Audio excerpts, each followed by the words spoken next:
இட்லி எப்பா இட்லி போட்ட ஏசமான எவ்வளவு பெரிய பூகம் வந்தாலும் சரிடா நீ ஒரு ஆள் எஸ்கேப் ஆயிருப்பா. வெல்கம் டு ஐரக்ஸ் சேனல். எங்களோட வீடியோஸ் உங்களுக்கு பிடிச்சிருந்ததுன்னா லைக் பண்ணுங்க, கமெண்ட் பண்ணுங்க, ஷேர் பண்ணுங்க, மறக்காம சப்ஸ்கிரைப் பண்ணுங்க. ஓகே, என்ன வீடியோ பார்க்க போறோம்னா எம்டிஎன் சேனல் தான் பார்க்க போறோம். ரீசனபிள் வீடியோ பார்க்க போறோம். நண்பர்களே, சாட்டர்டே சண்டே எபிசோட் பார்த்தேன். நான் எதிர்பார்த்த பல விஷயங்கள் அதுல நடந்துச்சு. என்ன பண்ணுவீங்க? ஒரு நிமிஷம் சார், அது கடைசி வார்த்தை சார். சார் 3 வேரியேஷன் பாருங்களேன். கமருதீன் ரோஸ்ட். என்னால உங்களுக்கு சேஃப்டி இல்லையா? உங்களை நான் கேட்கவே இல்லை, உட்காருங்க. அதான் சார் இப்போ இது ஒண்ணா? பார்வதியோட ரோஸ்ட். இதுல மட்டும் கொஞ்சம் ஆனந்தம் அதிகமா இருக்கும். பாரு தேவலாம் ஓவரா பண்ணிட்டு இருக்காங்க, எரிச்சலா இருக்கு. அன்பு கேங்கோட ரோஸ்ட். நான் அதை கவனிக்காம விட்டுருக்கலாம் சார். அதுதான் அவங்க ஃபேவரிசம் சொல்றாங்க. அன்பு கேங்கோட ரோஸ்ட்னு சொல்றதை விட அவங்க ஃபேவரிசம் பண்ணதை வெளியில கொண்டு வந்துட்டாங்க. இதோட 3வது கம்ப்ளைண்ட், நீங்க எஃப்ஜேக்கு ஆதரவா செயல்பட்டிருக்கீங்க. ஆதிரையோட எவிக்ஷன்.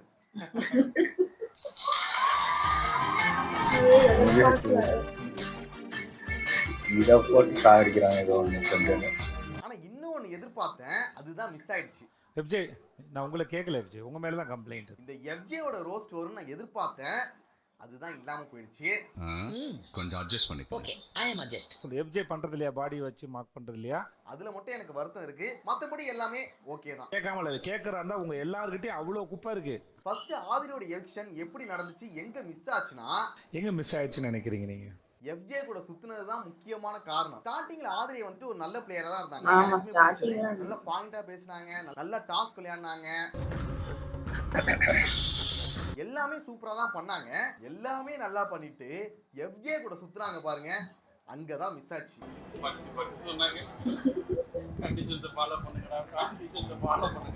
கடைசி வரைக்கும் கேட்க மாட்டேன்ட்டானே. இப்ப வெளியில வந்துட்டாங்க, இதுக்கப்புறம் உங்களுக்கு புரியும் நினைக்கிறேன். நீங்க எஃப்ஜேக்கு போட்ட எஃபர்ட்ஸ கேம்ல போட்டுருந்தீங்கன்னா நீண்ட நாள் இந்த பிக் பாஸ் வீட்ல இருந்திருப்பீங்க. ஸ்டார்டிங்ல அந்த எடிட் பண்ணும்போது நல்ல பேர் எஃப்ஜே கூட சுத்துறது, எஃப்ஜே கூட சண்டை போடுறது, லவ் கண்டென்ட் கொடுக்கலாம்னு நினைச்சிட்டாங்க. அவங்க கூட சண்டை போடுறது, இததான் சில வாரங்களா பண்ணிக்கிட்டு இருந்தாங்க. அங்கதான் பேக் ஃபயர் ஆயிடுச்சு. ஆமா, ஃபுல்லா அப்படிதான் இருந்தாங்க. இதனால உங்களுக்கு தேவையா? ஃபர்ஸ்ட் நாள் வரும்போது என்னென்ன சொல்லிட்டு வந்தீங்க? ஏதோ வந்து டேரக்டர்ஸ் வந்து என்ன பார்க்கணும், ரொம்ப வருஷமா இந்த பிக் பாஸ் வீட்ல மறந்துடுவாங்க போல உள்ள போயிட்டு சொன்னாங்க. ஆனா உள்ள வந்த பிறகு அதுக்கான எஃபர்ட் போட்டாங்களா? இந்த சீசன் 9 பொறுத்தவரை நீங்கள் ஒரு நல்ல போட்டியாளர். பிக் பாஸ் சொன்ன மாதிரி ஆதிரே ஒரு நல்ல கண்டஸ்டன்ட் தான். தேவையில்லாம சேர்ந்து வீணா போயிட்டாங்க.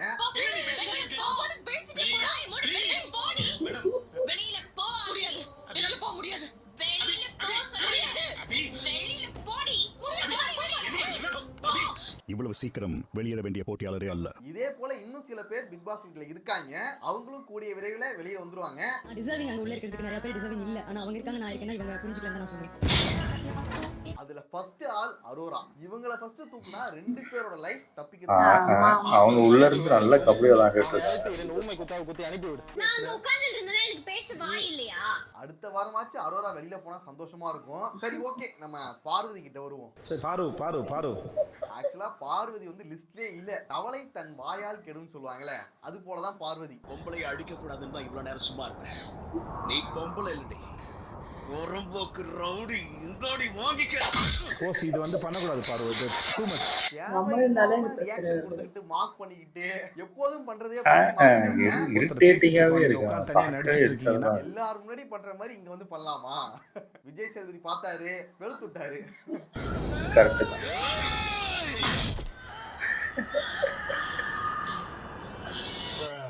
தயவு செஞ்சு இது பண்ணாதீங்க, இது பொறுத்து ஒன்றும் அவசியம் இல்லை எனக்கு. பார்வதி போலவே தன் வாயால் கெட்டது கமருதீன். இது இல்ல ஐயோ சார், கமருதீன் பண்ண வேலைக்கு தனியா ஒரு பயங்கரமான ஒரு ரோஸ்ட் வரும்னு எதிர்பார்த்தேன். ஆனா எல்லாருக்கும் பொதுவா ரெட் கார்டு கொடுத்துருவோம் அப்படின்னு ஒரு வார்னிங் கொடுத்துட்டு போயிட்டாரு. அப்பவே உஷார் ஆயிருக்கணும். அதனால மொத்தமா சேர்த்து உங்களுக்கு ஒரு வார்ன் பண்ணலாம். சரி, ஓகே, இதுக்கப்புறம் நம்ம வந்து சைலண்டா இருந்துப்போம். எதுவும் சண்டையும் போட வேணாம், வாயும் விட வேணாம் அப்படின்னு சொல்லி சைலண்டா இருந்திருக்கணும்ல.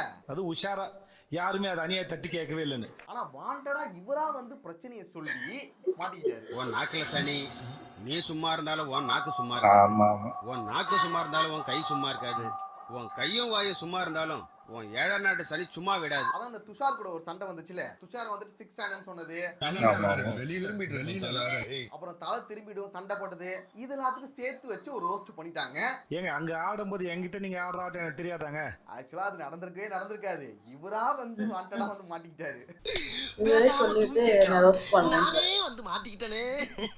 மூக்கு கீழே பஞ்சாயத்து கிணறு மாதிரி ஒண்ணு இருக்கு, அத மூணுனா சரி. அப்பதான் அதை உருப்பிட முடியும். மூக்கு கீழே பஞ்சாயத்து கிணறு மாதிரி ரவுண்டா ஒண்ணு இருக்கு. வாயா. அதை மூடி வச்சிருந்தீங்கன்னா எல்லாம் ஒழுங்கா நடக்கும். உட்காருங்க. இவர் வந்து அடுத்து இந்த கமருதீனுக்கு ஒழுங்கா பேசவே வர மாட்டேங்குது. நானும் புரியுற மாதிரி தான் மூஞ்சி வச்சிருந்தேன் நானு. ஏன்னா எனக்கு வாரம் நானும் ஒவ்வொரு ஒரு வாரம் கேமும் புரிய மாட்டேங்குது, சொல்றது புரிய மாட்டேங்குது, யாரும் புரிய மாட்டேங்குது. என்னதான்டா சொல்ல வர நீ? உன் மனசுல என்னதான்டா இருக்கு? சிவாகாரோட மொத்த சாம்பிராணியா இல்ல இருக்கு. சார் நான் எனக்கும் நான் புரியல. நமக்கு மட்டும் கிடையாது, விஜய் சேதுபதிக்குமே அதே பிரச்சனை தான். இது எல்லா வாரமும் தொடர்ந்து நடந்துகிட்டே இருக்கு. எதுவுமே புரியலப்பா, தமிழ்ல பேசலப்பா. காஜி டாக்ஸ் மட்டும் பார்வதி கூட சேர்ந்துக்கிட்டு தெளிவா பேசுற. ப்ராப்பரா கவர் போட்டு சாப்பிடணும், அப்பதான். ஆனா ஒரு பிரச்சனையை பத்தி ஒழுங்கா பேச தெரியல. சார் நீ என்ன சொல்றேன்னு அப்படியா அப்படிலாம் பேசினாரு என்ன? நான் வேணா ட்ரான்ஸ்ஃபர் பண்றேன். பேச தெரியல, பேசாம உட்காந்துடலாம். எதுவுமே பேசாம உட்காந்துடலாம். அதை விட்டுட்டு தேவையில்லாம பேசி நீயே ஏன்டா மாட்டிக்கிற? என்னால கம்மு சாப்பிட்ட வந்து இது சொல்லவே முடியும், எனக்கே ஒரு மாதிரி ஆயிடுச்சு. ஆனா இதுக்கு முன்னாடி வர கொஞ்சம் சைலண்டா இருந்தாரு. அதுக்கு காரணம் விக்ரம். நீ காமா இரு, சண்டை போடாதுன்னு சொல்லி அவரை காமாவே வச்சுக்கிட்டு இருந்தாரு. விக்ரம் பேச்சு கேட்டு கொஞ்ச நாள் அமைதி, அந்த செட்டே அவள அதான் சண்டை போட ஆரம்பிச்சு. எப்ப கமருதீன் பார்வதி கிட்ட வந்தாரோ அங்கதான் பிரச்சனையே. பாரு கபிலா, இந்த துஷ்டனை விட்டு தூரம் போ, எல்லாம் தஞ்சால சரியா போடும் உனக்கு. பார்வதி சும்மா இருப்பாங்களா? நீ பண்ணுமாமா, இதான் கெத்து, இதான் மாசு, நீ சண்டை போடு, நீ சைலண்டா இருக்காத. உன்னை வந்து குழப்பி விடுவாங்க. அவங்களுக்கு ஏத்த ஆளை பிடிச்சி வச்சுக்கிறாங்க. கமருதீன் வேலையை காட்ட ஆரம்பிச்சிட்டாரு. ஐயோ ஜீவா கைய ஆட்ட ஆரம்பிச்சிட்டானே, என்னென்னமோ நடக்க போகுது. கமருதீனை பொறுத்த வரைக்கும் நீ தனியா இருந்தாலே உனக்கு பிரச்சனை வந்துட்டு தான் இருக்கும். ஏன்னா அதுக்கு முக்கியமான காரணம் உன்னோட வாய். அதே பார்வதி கூடயே சேர்ந்து இருந்தா ரெட் கார்டு தான். இப்படிதான் பண்ணுவேன். இந்த வாரம் கிட்டத்தட்ட வந்துடுச்சு. அடுத்த வாரம் உஷாரா இல்லைன்னா முடிஞ்சிடும் கதை. இதுக்கப்புறமாச்சும் திருந்துறாங்களான்னு பாக்கலாம். நீ ஒரு வாட்டர்மெலன் ஸ்டாராடா. ஆனா விஜய் சேதுபதி சொல்லும் போது மட்டும் ஆமா சார், தப்பு தான் சார், சாரி சார், நான் இதுக்கப்புறம் மாத்திக்கிறேன் சார், எல்லாத்தையும் வக்கனையா பேசுறாங்க. என்னாலதான் எல்லாம் என்னாலதான் போதுமா? என்னடா இது செஞ்ச தப்ப கோபமா ஒத்துக்கிறீங்க? புது ட்ரெண்டா? கமருதீனா இருக்கட்டும், பார்வதியா இருக்கட்டும், எஃப்ஜேவா இருக்கட்டும், கனியக்காவா இருக்கட்டும், சபரியா இருக்கட்டும், எல்லாருமே அப்படிதான். அதை வேற மாதிரி டீல் பண்ணிட்டா அது ரொம்ப பெரிய தப்பு தான் சார். ஆனா அடுத்த நாளே மறுபடியும் ஸ்டார்ட் பண்ணிடுறாங்க. நேத்தி தான் ரெட் கார்டு வரைக்கும் சொல்லிட்டு போயிருக்காரு, இன்னைக்கு பார்த்தா மறுபடியும் சண்டை போட்டு இருக்காங்க.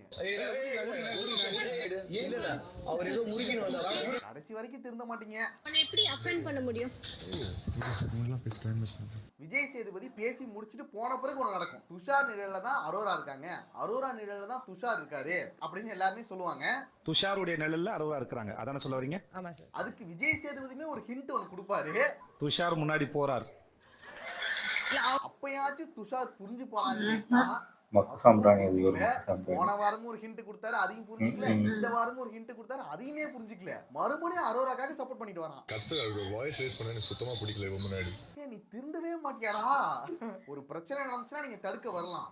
அவங்க 2 பேரும் பேசிக்கிட்டு இருக்காங்க, உனக்கு அந்த பிரச்சனை என்னங்கிறது தெரியல, உடனே வந்து நீ அரோராவை அழைச்சிட்டு போற. உன்னை எப்படி அஃபெண்ட் பண்ண முடியும்? ஆனா அரோராவுக்கு தெரியுது. திருந்த மாட்டேன்ல, வருந்த மாட்டேன்ல. வெளியில வந்த பிறகுதான் எல்லாத்தையும் புரிஞ்சு போறேன். உள்ள இருக்கிற வரைக்கும் அரோரா அரோரா அரோரா அரோரா அலைய போறேன். நீ என்ன உங்களை பத்தி பேசுறேன்னு நினைச்சேன் துஷார். அடுத்த வாரம் அரோரா வெளியில வந்துட்டா என்னடா பண்ணுவ? ஒண்ணும் இல்ல. அப்பயாச்சும் புரிஞ்சுப்பியா இல்ல அடுத்த ஆளுக்கு போயிடுவியா? அடுத்த வாரம் மட்டும் அரோரா நாமினேஷன் வந்துட்டாங்கன்னா கண்டிப்பா போறதுக்கான வாய்ப்புகள் இருக்கு. எனக்கு என்னன்னா இந்த லவ் கண்ணன் குடுக்குறேன்னு சொல்லிட்டு இவங்க பண்றாங்களே, அது சுத்தமா நல்லாவே இல்ல. அதனாலதான் இவங்க வெளியில போனா நல்லா இருக்கும்னு தோணுது. அவர் வெளியில நடந்த சொல்லல கமருதீன். நடந்தது அப்படியே கிளம்பிடு. ஏன்டா நீங்க கேம் விளையாட வந்திருக்கீங்கடா, உள்ள வந்துட்டு ரிலேஷன்ஷிப் கிரியேட் பண்ணிட்டு இருக்கீங்க. எதுக்கு வந்தோம் என்ன பண்ணிட்டு இருக்கோங்கிறதே புரிய மாட்டேங்குது. எதுக்கு வந்தோன்றதையே மறந்துட்டு நெஜ சமையல்காரனாவே மாறிட்டாங்க. ஏன் பாஸ் கனி வந்து ஃபேவரட்ஸமா இருக்காங்க எஃப்ஜேக்கு வேற அடுத்து அன்பு கேங்கை எக்ஸ்போஸ் செய்த வியானா, சபரி ஆதிரை இந்த கனி, சபரி, எஃப்ஜே, கெமி, ஆதிரை இவங்கெல்லாம் ஒண்ணு சேர்ந்து ஒரு கேம் விளையாடிட்டு இருக்காங்க. அந்த வேர்ட்ஸ்க்குலாம் கனியக்கா வந்து ஸ்டாண்ட் பண்ணி கேட்கல. என்ன விஷயம்னா வியானா ஒரு தப்பு பண்ணா அதை வந்து ஃபோர்ஸா போய் கேக்குறாங்க. பார்வதி ஒரு தப்பு பண்ணா அதை வந்து ஃபோர்ஸா போய் கேக்குறாங்க. ஆனா சபரி பண்ணாலும் எஃப்ஜே பண்ணாலும் அது வந்து ரொம்ப சாஃப்டா ஹேண்டில் பண்றாங்க. இந்த ஃபேவரிசம் தான் ரொம்ப தப்பா இருக்கு. நீங்க தலையா இருந்து ஒரு விஷயத்தை சொல்றீங்கன்னா அது வந்து எல்லார்கிட்டயும் பொதுவா இருக்கணும். இப்போ நீங்க அங்கேயே சொல்லிருக்கலாம்ல. அங்கேயே சொன்னேனே. எல்லார்கிட்டயும் ஒரே மாதிரி நீங்க நடந்துக்கணும். பாருகிட்ட ஒரு மாதிரி, சபரி கிட்ட ஒரு மாதிரி நடந்துக்கிட்டீங்கன்னா எப்படி? இதனாலதான் அன்பு கேங் மேலே எல்லாருக்கும் கடுப்பு வருது. அத இன்னைக்கு தெளிவா சொல்லிட்டாங்க. அப்பவுமே கனி வந்துட்டு புரிஞ்சுக்காத மாதிரியே நடிச்சிட்டு இருக்காங்க. அட்ஜஸ்ட் பண்ணாம தெரிஞ்சிருக்காமா ஆகாது. இல்லையே, நான் வந்து கரெக்டா தானே இருக்கேன். இந்த லேட்டா யோசிச்சு பார்த்து புரிஞ்சுப்பாங்க நம்புறேன். இந்த வாரம் பார்க்கலாம். வழியா வந்து சின்ன குழந்தை மாதிரி இப்படி மூஞ்சி முன்னாடி வந்து அம்பளுக்கு அப்படி சார் வினோத். அடுத்து கானா வினோத் விசஸ் திவாகர். இவரோட காம்போ வந்து நல்லாவே இருந்துச்சு. அதை ஏன்டா விஜய் சேதுபதி அவங்க கிட்ட சொல்லாம அதை சொல்லாமே இருந்துக்கலாம் போல. அந்த வீடியோ வந்து அவர வைரல். இந்த வாரத்தை பொறுத்த வரைக்கும் அது நல்லா ஒர்க் அவுட் ஆகுதுன்னு தெரிஞ்ச பிறகு அதை வந்து வேணுமே கிரியேட் பண்ண மாதிரி வாண்டடா பண்ணிட்டு இருக்காங்க. இந்த கண்டென்ட் வெளியில நல்லா ஒர்க் அவுட் ஆயிட்டு இருக்கு, நல்ல வைரல் ஆயிட்டு இருக்கு. அதனால அதை நம்ம மறுபடியும் பண்ணுவோம்னு சொல்லிட்டு பல இடங்களை பார்க்கும்போது அது வேணுமே கிரியேட் பண்ண மாதிரியே ஒரு ஃபீல் வந்துச்சு. கொஞ்சம் ஆர்டிஃபிஷியலா தோணுச்சு. இப்பெல்லாம் ஏதோ பண்ணிருக்காரு சார். அதே போல இவங்க ரெண்டு பேருக்கு வன்மம் வந்து ரொம்ப அதிகமா இருந்துச்சு. திவாகருக்கும் வன்மம் இருந்துச்சு, கானா வினோத்துக்குமே வன்மம் இருந்துச்சு. மெனக்கெட்னு வந்து வெறுப்பேத்துறாங்க அப்படின்றது கிளியரா தெரியுது. அதுவும் கமருதீன் கூட கானா வினோத் சேர்ந்துக்கிட்டு திவாகரை கலாச்சதுனா ரொம்ப ஓவரா தோணுச்சு. திவாகரையும் நம்ம சும்மா சொல்லிட முடியாது. ஒவ்வொரு வார்த்தையும் அவரும் விட்டுக்கிட்டு தான் இருக்காரு. மூஞ்சி சரியில்லை, எச்சி சோறுக்கே காணா, செருப்புக்கு ஈக்குவல் நிறைய வார்த்தைகளை விட்டுட்டு தான் இருக்காரு. பிறகு இந்த வன்ம சண்டைகள் இந்த வாரம் குறையும் நினைக்கிறேன். ஆனா திவாகருக்கு குறையில வன்மம்.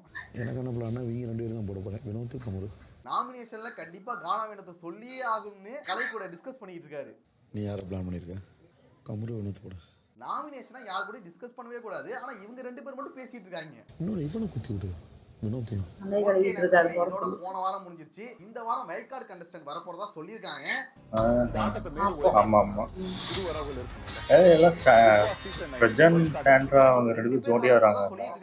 யாராவது ஒரு நல்ல ஆளா வந்தா நல்லா இருக்கும். இது வரைக்கும் பிக் பாஸ் வீட்ல உள்ளவங்கள யாருமே நம்மளால டைட்டில் வினரா பார்க்கவே முடியல. ஏன்னா அந்த மாதிரி நடந்துக்க மாட்டாங்க. அடுத்த வாரம் ரெடியா இருங்க, உங்க எல்லாருக்கும் நல்ல ஒரு சர்ப்ரைஸ் இருக்கும். ஏன்னா ஒரு டைட்டில் வினருக்கான ஒரு தகுதி உள்ள ஒரு ஆளா நம்மளால பார்க்க முடியல. ஒரு 2-3 வாரத்துல இவங்க வரதுக்கான வாய்ப்பு இருக்குன்னு தோணும் நமக்கு. அதுவுமே தோணல.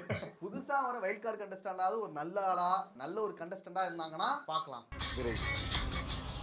ஆல்ரெடி உள்ள நிறைய ஜோக்கர்ஸ் போட்டிருக்கீங்க. புதுசா வரவங்களாவது நல்ல கண்டஸ்டன்டா தான் நல்லா இருக்கும். பார்க்கலாம் என்ன நடக்குதுன்னு. வாழ்க. I love you all. Thank you so much. I love you. அப்புறம் முக்கியமான விஷயம் சொல்லணும். கடைசியா நம்ம ஒரு பிஜிஎம் போட்டுட்டு இருந்தோம்ல, என்ன இருந்தா மியூசிக், அதுக்கு வந்து காப்பிரைட் வந்துருச்சு. ரொம்ப நாளா வராம இருந்துச்சு, அதனால போட்டுட்டு இருந்தேன். ஆனா இப்ப காப்பிரைட் வந்துருச்சு. அதனால என்ன பண்றதுன்னு தெரியாம ஏதோ ஒரு மியூசிக்கை போட்டுட்டு ஓட்டிட்டு இருக்கேன். பாப்போம் வேற ஏதாவது நல்ல மியூசிக் வந்து காப்பிரைட் இல்லாத மியூசிக் ஏதாவது இருந்துச்சுன்னா நான் மறந்தே போயிருந்தேன். ஓகே நண்பர்களே, நெக்ஸ்ட் ஒரு வீடியோல பார்க்கலாம். அதெல்லாம் எல்லாம் கொடுக்கதான் செய்வாங்க. இப்போ ரொம்ப இதாகிடுச்சு. நல்லா இருந்துச்சு. ஆனால் அதாவது ரெட் கார்டு கொடுக்கணும்னா எல்லாருக்கும் கொடுத்துக்கிட்டே இருக்க வேண்டியதுதான். அந்த மாதிரி தான் இது. கமருதீன் அவர் ஏதோ கிட்டத்தட்ட அசீம் இப்போ இது பண்ணுற மாதிரியே தான் பண்ணிட்டு இருந்தார். அசீமே ஒரு இரிட்டேட்டிங் கேரக்டர் தான். அசீம் ஜெயிச்சிட்டாருன்னா எனக்கு அந்த சீசன் பிடிக்கல. உண்மையிலே அசீம் பண்ணது எதுவுமே நியாயம் கிடையாது. அதுக்கும் ஜால்ரா அடிக்கிறாங்க. அது ஏன்னு தெரில இன்ன வரைக்கும். அது பிஆரை வச்சு அதாவது அவர் நல்லவர் ஒரு இத்தனை பேருக்கு சண்டை போட்டு அப்படின்னு நம்ப வச்சு அதாவது சுய புத்தி இல்லாதவங்களாம் அசீமுக்கு சப்போர்ட் பண்ணி ஜெயிச்சாரு. அதான் உண்மை.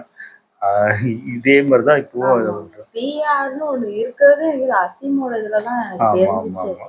இந்த அளவுக்கு கேவலமா பேசிட்டு இப்படி இவங்களுக்கு சப்போர்ட் பண்றாங்க. அதுக்கப்புறம் தான் புரியல இப்படிலாம் பண்ணலாம் அப்படின்ட்டு அடப்பா. அதாவது மீன் போட்டு இவங்களை அதாவது வேற மாதிரி போட்டு ப்ரொஜெக்ட் பண்ணிடுறாங்க. அதை பாக்குறவங்க என்ன பண்றாங்க, ஓ இப்படிதான் போல இருக்கு, 2-3 எபிசோட் தான் பார்த்துருப்பாங்க. அப்போ இவர் தான் நல்லவர் போல இருக்குன்னு அப்படி நம்ப ஆரம்பிச்சிருப்பாங்க. ஃபயர் விட்டுட்டு இருப்பாங்களே கமல். ஆனா அந்த டைம் விஜய் சேதுபதி இருந்தா எப்படி இருந்திருக்கும்? அதான் மதிச்சிட கூட மாட்டாங்க யாரும். இதுல உண்மையா சொல்லணும்னா இதுல யாரையுமே வந்து எனக்கு ஃபைனலா பாக்குறதுக்கு முடியல. ஃபைனலா எல்லாருமே எலிமினேட் ஆகி போனாலும் சந்தோஷமா தான் போகும். யாருமே வின்னர் யாரு ஜெயிக்கணும்னு தோணவே இல்லை. அதுக்கப்புறம் யாருன்னா வந்தாங்கன்னா பாப்போம். எனக்கு என்ன வரவங்களும் ஒன்றும் அப்படி ஒன்றும் உருப்படியான ஆளுக்கெல்லாம் இருக்க மாட்டாங்க. வேற மாதிரி மாறணும், கேம் போர் அடிக்குது. ஆமாம், நல்லா இருந்துச்சு. ஓகே, என் வீடியோஸ் உங்களுக்கு பிடிச்சிருந்தா லைக் பண்ணுங்க, ஷேர் பண்ணுங்க, கமெண்ட் பண்ணுங்க, மறக்காம சப்ஸ்கிரைப் பண்ணுங்க. நல்லா இருக்கும்.